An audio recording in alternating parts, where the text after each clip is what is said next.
माननीय अखिलेश जी राष्ट्रीय अध्यक्ष और हिंदुस्तान की उम्मीद लगातार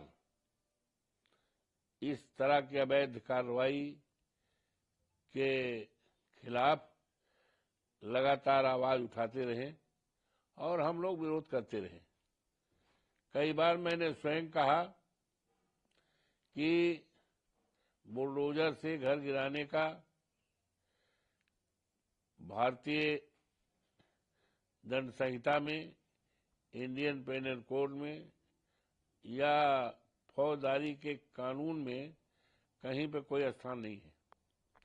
कितना भी बड़ा से बड़ा कोई अपराध किए हो तो उसके लिए आईपीसी में यहां तक सजाए मौत है, लेकिन बुलडोजर से उसके घर को गिराना, उसका इनकाउंटर कर देना, ये कहीं नहीं है।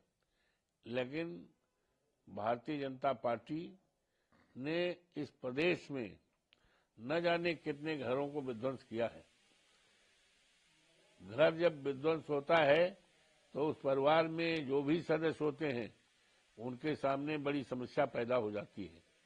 माननीय उच्चतम न्यायालय ने बहुत ही अच्छा निर्णय दिया है।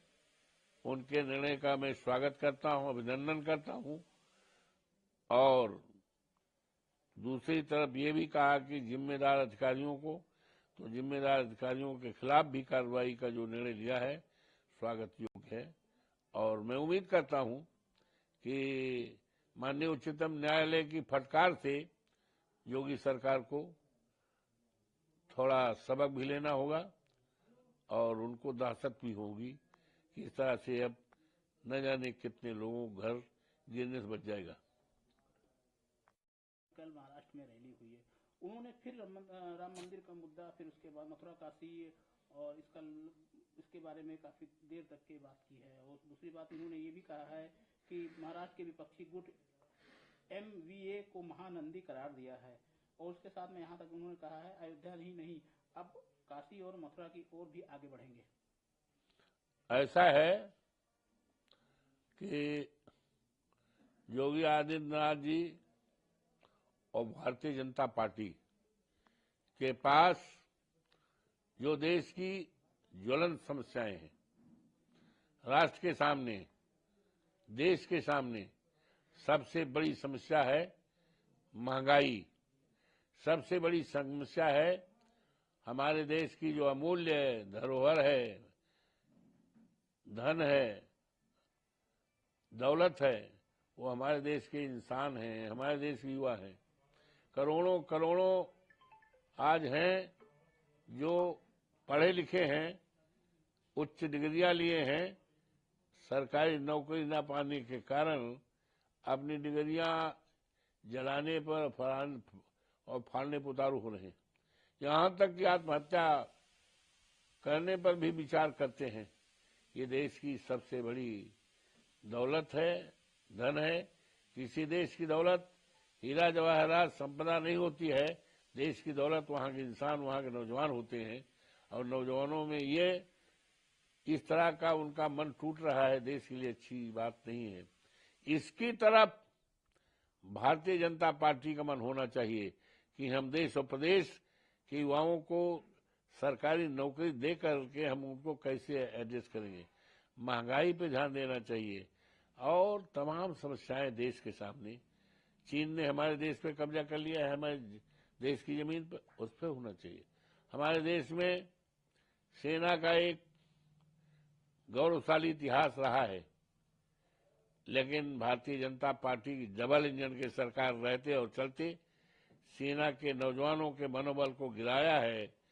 और 4 साल के लिए अग्निवीर नौकरी, उसके लिए सोचना होगा कि हमें सेना का सम्मान बनाने के लिए गौरवशाली जो इतिहास है, ऐसी सेवा के लिए जो पहले से नौकरी की व्यवस्था थी, जिसकी अवधि 20 साल, 25 साल, 30 साल ये होती थी, लेकिन 4 साल में तो जीवन बर्बाद करने। तो ये तमाम चीजें हैं देश के सामने, प्रदेश के सामने। और जिसका न तो इनके पास कोई जवाब है, न इनके पास कोई नीति है, न कोई योजना है। इसलिए अनर्गल बातें, बेतुकी बातें वो कर रहे हैं। इस देश में चलने वाला नहीं है। जम्मू कश्मीर की नेशनल कॉन्फ्रेंस सरकार ने धारा 370 पुनर्बहाली के लिए विधेयक पेश किया है, जो कि वो विधेयक विधानसभा में पेश हुआ, अब वो केंद्र में जा रहा है। क्या कहना है उसको लेकर के? अब केंद्र में जा रहा है, पहुंचने दीजिए, देखेंगे हम लोग वहां जो जनहित में होगा, जो जनहित में होगा। और हमारी पार्टी का, इंडिया गठबंधन का जो विचार होगा उस संबंध में, हमारे नेता माननीय अखिलेश जी का जो राय बात होगी, अरे केंद्र में जाएगा तो पार्लियामेंट में तो जाएगा, तो पार्लियामेंट में तो हम ही हैं, हमारी पार्टी है, सशक्त है, 37 सांसद हमारे हैं। तो इस पर पार्टी का क्या रुख होता है, इसका निर्णय हमारे नेता आदरणीय अखिलेश जी तय करेंगे। और इंडिया